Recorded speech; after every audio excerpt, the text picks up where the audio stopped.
गोवा विधानसभा में आपने लगातार 2 बार मुकेश साहनी जी को, जो आपकी पार्टी के राष्ट्रीय अध्यक्ष हैं, उनको लगातार आपने 2 बार उतारा। आपके जन समर्थन में उन्होंने यहाँ पर चुनाव प्रचार भी किया। अब लोगों के बीच में कैसा जन समर्थन मिल रहा है? जन समर्थन पूरी तरीके से मिल रहा है। दलित, पिछड़े, मुस्लिम समाज का तो हमारा पूरी तरीके से समर्थन मिल रहा है। लेकिन आज एक ऐतिहासिक रैली थी लम्बुआ की धरती पर, शंकरपुर खुदौलिया के अंदर जो रैली हुई वो एक ऐतिहासिक रैली थी। वहाँ पर 1585 की बात सनाब मल्लाह मुकेश सहनी साहब ने, मंत्री जी ने जो कहा वहाँ पर, इससे दलितों, पिछड़ों, मुसलमानों को ये लग गया कि शायद अब वो लड़ाई कामयाब होगी। जो बाबा साहब भीमराव अम्बेडकर लड़ना चाहते थे, जो पेरियार लड़ाई लड़ना चाहते थे, जो मनोहर कांशीराम लड़ना चाहते थे, उस लड़ाई को शायद अब कोई लड़ेगा। तो सनाब मल्लाह मुकेश सहनी के नेतृत्व में लम्बुआ की धरती से इसकी शुरुआत हो चुकी है और दलित, पिछड़े, मुस्लिम समाज के लोग एकजुट हो चुके हैं और 36 बिरादरी की अलग अलग जाति समाज के लोग हमारे साथ जुड़ रहे हैं और समर्थन कर रहे हैं। जानते हैं कि यहाँ पर अगर कोई लड़ सकता है, गुंडे माफियों से कोई लड़ सकता है, भाजपा को कोई हरा सकता है, तो आर.एस. यादव है। और मैं उनके बिल्कुल, उनकी सोच ठीक है, मैं खरा उतरूँगा और पूरी तरीके से लड़ाई में लड़ रहा हूँ और जीतूँगा। आर.एस. यादव जी, आप पूरे भारत में बड़े-बड़े प्रोटेस्ट किए हैं और 190 लम्बुआ विधानसभा में आकर आप चुनाव लड़ रहे हैं, और जहाँ पर इंडस्ट्रियल एरिया नहीं है, जिस विधानसभा से आप प्रत्याशी हैं, वहाँ इंडस्ट्रियल एरिया नहीं है। अगर आप विधायक बनेंगे तो यहाँ का विकास कैसा होगा? देखो, रोजगार तो एक बड़ा मुद्दा है ही है, देश में है, पूरे देश में है। लेकिन हमारी विधानसभा के अंदर भी स्थिति वही है कि यहाँ पर रोजगार के साधन नहीं है। यहाँ पे छोटे छोटे रोजगार के लिए, छोटे छोटे पैसों के लिए दिल्ली मुंबई, कलकत्ता, चेन्नई और लखनऊ, कानपुर शहरों में जा कर के अपने जीवन यापन के लिए कुछ न कुछ वो व्यवस्था करते हैं। और मेरी पूरी कोशिश है, मुझे एक तकलीफ़ भी है कि मैं इस मिट्टी से हूँ, मैं इस मातृभूमि से हूँ, लम्बुआ हमारा परिवार है।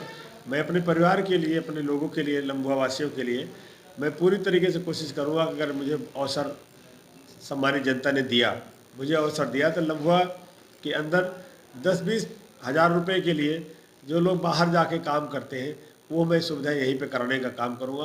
और बच्चों के लिए IAS IPS की कोचिंग और 12th तक बच्चों के लिए शिक्षा मुफ्त विद्यालय खोलने का भी काम करूँगा। मेरी पूरी कोशिश है कि यहाँ पे बहुत सारे स्वास्थ्य की दिक्कतें हैं, लम्बुआ के अंदर अच्छे अस्पताल नहीं है। आज़ादी के 75 साल लगभग बीत गए, यहाँ पे लम्बुआ की जनता को यहाँ पे स्वास्थ्य की सुविधा नहीं है, यहाँ पे लोगों के न्याय की सुविधा नहीं है, लोगों को तहसील और थानों में न्याय नहीं मिलता। यहाँ पे दलितों, पिछड़ों, मुसलमानों के जो कमज़ोर लोग के हैं, उनको हत्या होती है, उनके साथ अत्याचार होता है, उनके साथ अन्याय होता है। चाहे वो लेखपाल हो, पटवारी हो, चाहे वो कांस्टेबल हो, पुलिस वाला हो, चाहे वो किसी भी तबके का, किसी गांव के अंदर जो अपर जाति कास्ट के लोग हैं, उनके साथ शोषण करते हैं। ये सब का एक ही इलाज है कि यहाँ पर कभी आज तक पिछड़ा समाज का कोई विधायक नहीं बना, कोई सांसद नहीं बना, दलित समाज के लिए कभी नेतृत्व नहीं हुआ। एक बार सफदर राजा विधायक हुए थे, लोगों को न्याय मिलना शुरू होता, लेकिन बहुत दिन तक नहीं चला। तब से यहाँ लम्बुआ की जनता हर कोशिश में लगी है कि पिछड़ा कोई आए और हमारी आवाज़ को उठाए, हमारी तकलीफ़ को सुने। और हम पूरी कोशिश कर रहे हैं कि हम लोग बाबा साहब के मानने वाले लोग हैं, समान विचारधारा के लोग हमारे साथ जुड़ रहे हैं लम्बुआ के अंदर। उनकी पार्टी थी, समाजवादी पार्टी थी, उनकी पार्टी थी बसपा थी, उनकी पार्टी थी भाजपा थी, उनकी पार्टी थी कांग्रेस थी। लेकिन आज मैं देख रहा हूँ युवा एक बहुत बड़ा परिवर्तन लम्बुआ में कर रहा है। मेरे साथ जिस तरीके से समर्थन दिखाई दे रहा है, युवा हर कोई अपना नेता और पार्टी छोड़ करके नाव की बटन दबाने के लिए तैयार है, मुझे हौसला दे रहे हैं। कल हमारी बाइक रैली भी है, 10 बजे से हम लोग लम्बुआ के अंदर, पूरी विधानसभा के अंदर एक बाइक रैली संपन्न करने जा रहे हैं, जिसमें हज़ारों हज़ार की संख्या में बाइक हमारे साथ युवा साथियों के साथ आएगी और हम लोग लम्बुआ के अंदर एक सैलाब लाने का काम करेंगे। एक सवाल आपसे ये है, जब आप प्रगतिशील समाजवादी पार्टी में थे, लोगों के बीच में हम खुद गए थे जनता सर्वे के लिए, तो लोगों ने कहा था कि एक ऐसा व्यक्ति आया है चुनाव लड़ने के लिए, आर.एस. यादव, जो अपने आकर्षण से लोगों का दिल जीत लेता है। इसके विषय में आप क्या कहेंगे? उसके लिए संघर्ष करना पड़ता है, लोगों के दिल जीतने के लिए संघर्ष करना पड़ता है, लोगों पर गोली नहीं चलानी होती है, लोगों के दुख दर्द में खड़ा होना पड़ता है। हमने 20 सालों से लोगों की लड़ाइयाँ लड़ी हैं, दलितों, पिछड़ों के साथ जहाँ भी अत्याचार हुआ, जहाँ पर भी झूठे मुकदमे लगे, जहाँ पे मोदी योगी सरकार द्वारा बुलडोजर चलाया गया, जहाँ पे हमारे भाइयों के साथ, दलितों पिछड़ों के साथ इनकाउंटर किया गया, जहाँ पे झूठे मुकदमे लगे, खेत खालियान हमारे भाइयों की गुंडों द्वारा हत्या हुई है, वहाँ हम गए हैं, वहाँ अपने आंसू छलकाए हैं, वहाँ पर हमने क्रांति लाई है, उनको न्याय दिलाया हो, परिवार मेरे से जुड़े हैं। ये वही लोग हैं जो हमारी इस काम को जगह जगह बताते हैं, शायद मेरे साथ लोग जुड़ रहे हैं। अंतिम सवाल आपसे ये है कि आपको लोग कहते हैं कि सिर्फ समाजवादी पार्टी का नुकसान कर रहे हैं, लेकिन जब से आप यहाँ चुनाव लड़ रहे हैं, हम देख रहे हैं चाहे वो भाजपा हो, बसपा हो, सपा हो, सबके वोटर जो कोर वोटर हैं वो आपसे जुड़ रहे हैं। किसी के पास लोग नहीं है, हमारे पास लोग हैं, किसी के पास लोग नहीं है। सच्चाई है कि किसी के पास लोग नहीं है। समाजवादी पार्टी की अगर बात की जाए तो माननीय अखिलेश यादव जी की बात की जाए तो माननीय अखिलेश यादव जी एक अच्छे नेता है, एक अच्छे नेता है, पिछड़ों के एक बड़े नेता हैं। तो हम लोग उनका सम्मान करते हैं, आगे भी करेंगे। लेकिन उन्होंने जो लम्बुआ के नेतृत्व के लिए जो विधायक दिया, उससे जनता नाराज़ है, उससे उनका वोटर नाराज़ है, पदाधिकारी नाराज़ है, उनके जो बेस वोटर होता है यादव, वो पूरी तरीके से नाराज़ है। साथ में मुस्लिम लोग हैं, पूरी तरीके से नाराज़ हैं। पिछड़े समाज के लोग मिल रहे हैं मेरे से, जुड़ रहे हैं मेरे से। बोले 27 तारीख तक माननीय अखिलेश यादव को छोड़ देंगे, उसके बाद फिर मैं साइकिल चलाऊँगा। मैंने कहा चलो ठीक है, मेरे साथ आइए, लम्बुओं के न्याय दिलाने में मेरा सहयोग करिए। इस जो है एक राजनीतिक क्रांति है। मतलब आज 27 तक तक आपके साथ रहेंगे, उसके बाद फिर साइकिल चलाएंगे। बिल्कुल बिल्कुल बिल्कुल वो जाएंगे, लेकिन अगर हो सकता मुझे मौका मिला, सम्मानित जनता ने मुझे मौका दिया, तो मैं उसे जाने नहीं दूंगा, अपनी नाव पे बैठा कर रखूंगा। क्योंकि उनको जब घबराहट है, डर है, वो निकल जाएगा। उनको लगता है कि मेरे साथ अगर रहेंगे तो गुंडे उनकी हत्या कर देंगे, उनको चौक चौराहे पर परेशान कर। आज मैं मंच के माध्यम से ही बोला कि तुम्हें घबराने की कोई ज़रूरत नहीं है, ये गुंडे माफिए कुछ नहीं बिगाड़ सकते। हम लोग बाबा साहब के मानने वाले लोग हैं, हम लड़ने वाले लोग हैं, संघर्ष करने वाले लोग हैं, आंदोलन करने वाले लोग हैं। हम लोग किसी से डरते नहीं। गुंडे माफियों का काफिला जितना बड़ा होगा, उतना बड़ा सैलाब लाने का काम करूँगा, उनको ख़त्म करूँगा। आपके सामने सीताराम वर्मा जी चुनाव लड़ रहे हैं और आप जिस नाव पर, जो आपका चुनाव निशान नाव है, उसी नाव पर राजा रामचंद्र जी भी बैठ के भवसागर को पार हुए हैं। इसके विषय में आप क्या कहेंगे? उन लोगों ने उतराई नहीं दी थी, आपको पता होगा। राम ने उतराई नहीं दी थी। राम को जो, राम के नाम पे जो वोट मांग रहे हैं लोग, ये लोग भी लोगों को न्याय नहीं दिया है, लोगों को रोजगार नहीं दिया है।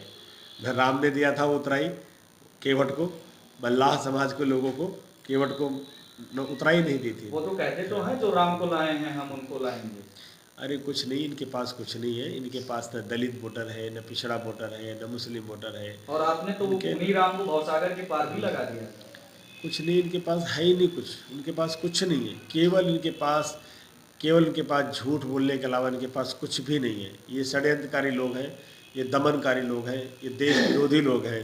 सच्चाई में देखा जाए तो ये लोग संविधान को तोड़ने वाले लोग हैं, बाबा साहब के संविधान को तोड़ रहे हैं। दलितों पिछड़ों के लिए जो अधिकार बनाया था बाबा साहब ने संविधान में, उसको भारतीय जनता पार्टी ने तोड़ने का काम किया है। जो हम सब मिलकर देश को बनाया था, हमारे लोगों ने जो देश को बनाया था, उसको भाजपा आरएसएस के द्वारा देश को बेच दिया गया, निजीकरण कर दिया गया। पिछड़े समाज के लोगों को आरक्षण खत्म किया जा रहा है। इन लोगों को देखो किस तरीके से षड्यंत्र के तहत इन्होंने बगैर यूपीएससी एग्जाम के इन्होंने डायरेक्ट आईएएस बना रहे हैं। बच्चों के स्वास्थ्य और शिक्षा के लेकर इन पर बिल्कुल भी कोई चिंता नहीं है। प्राइमरी स्कूल जो होते थे, गरीब के बच्चे पढ़ते थे, खेत खलिहान के बच्चे पढ़ते थे, कमज़ोर लोगों के बच्चे पढ़ते थे, उन स्कूलों में से टीचर हटा लिए गए, उन स्कूलों में से किताबें हटा ली गई। ये चाहते हैं कि दलित पिछड़े लोग स्कूल ना जा पाए, अपने बच्चों को ना पढ़ा पाए। उसके एवज में आरएसएस के द्वारा नए नए शिशु मंदिर खोले गए। शिशु मंदिर इसलिए खोले गए कि इतनी महंगी फीस कर देंगे तो गरीब दलित का बेटा उसमें पढ़ ही नहीं पाएगा, मजबूर होकर पढ़ाई छोड़ देगा, काम के लिए निकल जाएगा। ये चाहते हैं कि हम मेहनत करें, काम करें, मजदूरी करें, लेकिन हम शिक्षा की तरफ न जाएँ। आज भी इनकी षड्यंत्र के तहत ये साजिश जारी है कि हम शिक्षा की तरफ न जाएं, लेकिन हम पढ़ेंगे और आगे बढ़ेंगे, यहाँ से जीतेंगे। और मैं बताऊं, बसपा के पास भी कोई भी समीकरण नहीं है, किसी के पास कोई लम्बुआ के विधानसभा के अंदर किसी प्रत्याशी के पास वोट नहीं है। हमारे पास एक बड़ी संख्या के अंदर हमारे साथ वोट है। यहाँ पे 55,000 आबादी मल्लाह समाज की है लम्बुआ विधानसभा के अंदर। वो सभी लोग हमारे साथ जुड़े हुए हैं, जिसमें 40 से 45,000 वोटिंग करते हैं मल्लाह समाज के लोग। वो सन ऑफ मल्लाह मुकेश सैनी के साथ जुड़ गए हैं। और यादव साइकिल छोड़ रहा है, और हमारे जो दलित भाई हैं वो हाथी छोड़ रहे हैं। उन्हें पता है कि हाथी पे बैठ के कौन आया है, वो कौन लोग हैं। वो बाबा साहब के संविधान को जलाने वाले लोग हैं, वो बहुजन समाज के ऊपर अत्याचार करने वाले लोग हैं। बयान भी दिया था कि अगर हमको समाजवादी पार्टी को हराना पड़े, मैं भाजपा से भी हाथ मिला लूंगा। इन लोगों की कोई भी इन लोगों का कोई एजेंडा नहीं है। ये सब स्वार्थी लोग हैं, ये सभी स्वार्थी लोग हैं। इनको स्वार्थ के चक्कर में प्रत्याशी उतारते हैं, इनको पैसा चाहिए, इनको कोई गुंडे माफिया से कोई मतलब नहीं है। क्योंकि बेटी बहन तो हमारी रहती है ना लम्बुआ विधानसभा में, खेत खलिहान हमारे हैं लम्बुआ विधानसभा में, बाजार हाट हमारे हैं लम्बुआ विधानसभा में। यहाँ पे माननीय अखिलेश यादव की बहन मायावती का, योगी आदित्यनाथ का कोई मतलब नहीं है। इन लोगों से इनकी सीट निकलनी चाहिए, इनको पैसा मिलना चाहिए। ये पैसे के बल पे टिकट लेकर यहाँ पे हम लोगों को ऊपर दमन कर रहे हैं। समाज जाग चुका है, वो चाहता है कि मेरा अत्याचार ना हो।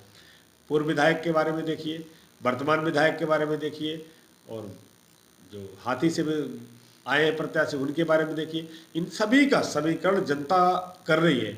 अगर सपा के जीतेगा तो क्या करेगा, अगर बसपा के जीतेगा तो क्या करेगा, अगर दोनों में से हार गया तो भारतीय जनता पार्टी अगर जीतेगी तो क्या करेगी। तो तीन विकल्प हैं इन लोगों के सामने, तीनों नकार दिया इन्होंने, इसलिए सब नाव पर बैठना चाहते हैं। राम सुंदर के साथ सब पार लगना चाहते हैं। मैं इनको पार लगाऊंगा, लम्बुआ को न्याय दिलाऊंगा, चाहे स्कूल हो, चाहे शिक्षा हो, चाहे रोजगार हो, चाहे लोगों के सम्मान की लड़ाई हो। एक बड़ी चीज़ है पूरे देश में चल रही है, सामाजिक न्याय दलितों को नहीं मिल रहा है। हम दलित समाज को सामाजिक न्याय दिलाने का काम करेंगे और कोशिश करेंगे कि हम सभी लोग रोटी बेटी का रिश्ता तय करें और एक दूसरे घर में खाना खाएं। जात पात छुआछूत इसको ख़त्म करें। जब तक भाजपा रहेगी, जब तक ऐसे फरसे वाले विधायक रहेंगे, जब तक ऐसे धनुपशु वाले विधायक रहेंगे जो पैसों के दम पर टिकट खरीद कर लाएंगे, तब तक लम्बुआ का उद्धार नहीं होगा। न दलितों पर शोषण बंद होगा, न पिछड़ों पर अत्याचार बंद होगा, न मुसलमानों के साथ भेदभाव बंद होगा। लम्बुआ की जनता हमारे साथ है। 10 तारीख के जो रिजल्ट आएगा वो नाव के हित में आएगा, लम्बुआ के हित में आएगा और मुझे अवसर मिलेगा काम करने का। मैं पूरी उम्मीद करता हूँ लम्बुआ की सम्मानित जनता से मेरा साथ दें। जी, आर्य सर।